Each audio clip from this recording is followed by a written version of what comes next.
Assalamualaikum warahmatullahi wabarakatuh. Perkenalkan, saya Esti Astuti, Program Studi Pendidikan Agama Islam, Fakultas Tarbiyah, Institut Agama Islam Nahdlatul Ulama Kebumen. Di video kali ini, saya akan menjelaskan tentang RPP.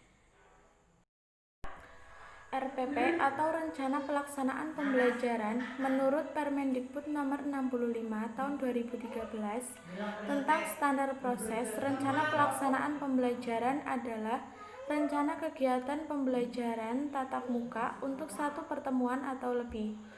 RPP dikembangkan dari silabus untuk mengarahkan kegiatan pembelajaran peserta didik dalam upaya mencapai kompetensi dasar. Nah, di sini saya juga membuat contoh RPP mata pelajaran Akidah Akhlak kelas 8 semester 1 Madrasah Tsanawiyah. Contoh RPP yang saya buat: Madrasah Tsanawiyah Esti Astuti, mata pelajaran Akidah Akhlak kelas 8 semester 1, materi pokok akhlak tercela. Kompetensi dasar: memahami pengertian, contoh, dan dampak negatif sifat ananiah, putus asa, ghadab, dan tamak. Alokasi waktu 2 kali 40 menit. Ada beberapa komponen dalam RPP. Yang pertama yaitu materi pembelajaran. 1. Pengertian ananiah, putus asa, ghadab, dan tamak. 2. Bentuk-bentuk ananiah, putus asa, ghadab, dan tamak. 3. Dampak negatif ananiah, putus asa, ghadab, dan tamak. Komponen yang kedua ada tujuan pembelajaran. Yang pertama, menjelaskan pengertian ananiah, putus asa, ghadab, dan tamak. 2. Menampilkan contoh perilaku tercela ananiah, putus asa, ghadab, dan tamak. 3. Menjelaskan dampak negatif dari sifat ananiah, putus asa, ghadab, dan tamak. Yang ketiga ada metode pembelajaran. Metode pembelajaran yang saya pakai: yang pertama ceramah, kedua peta konsep, ketiga diskusi, dan yang keempat tanya jawab.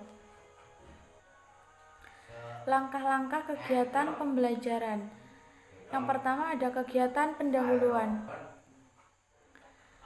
Salam, berdoa, mendata kehadiran siswa. Siswa melakukan tanya jawab tentang akhlak tercela. Selanjutnya guru menyampaikan kompetensi apa yang harus dicapai siswa untuk mempelajari materi akhlak tercela. Yang kedua ada kegiatan inti. Yang pertama guru menyampaikan materi tentang pengertian, bentuk, dan dampak negatif dari ananiah, putus asa, ghadab, dan tamak. Kedua, siswa membentuk kelompok yang terdiri dari 4 siswa. Ketiga, bersama kelompoknya, siswa mendiskusikan materi tentang ananiah, putus asa, ghadab, dan tamak sesuai dengan pembagian kelompoknya. Yang keempat, siswa menuliskan hasil diskusi bersama kelompoknya, kemudian dipresentasikan. Yang kelima, kelompok lain dan guru menilai presentasi pada lembar penilaian. Yang keenam, hasil penilaian dikumpulkan ke guru. Dan yang terakhir, guru menentukan hasil kelompok terbaik. Yang ketiga ada kegiatan penutup. Yang pertama memberikan refleksi pada siswa. Apakah pembelajarannya menarik dan mengulang materi yang telah dibincangkan.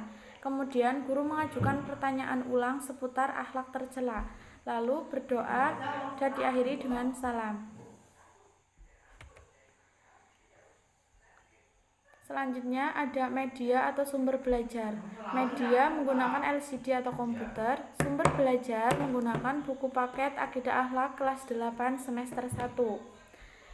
Selanjutnya ada instrumen. Instrumen: buatlah peta konsep tentang pengertian, bentuk, dan dampak negatif akhlak tercela ananiah, putus asa, ghadab, dan tamak. Selanjutnya ada penilaian 1.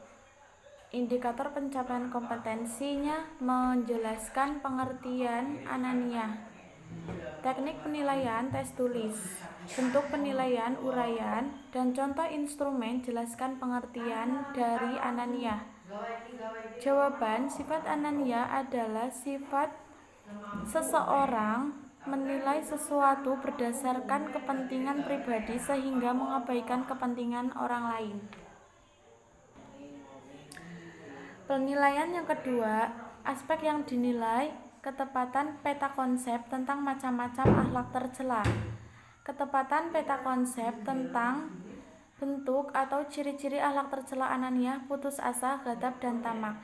Dan yang terakhir, ketepatan peta konsep tentang dampak negatif akhlak tercela Anania, putus asa, ghadab, dan tamak. Untuk skornya ada skor 1, 2, dan 3. Keterangan skor: 1 kurang, 2 cukup, dan 3 baik. Dan yang terakhir ada rubrik penilaian diskusi.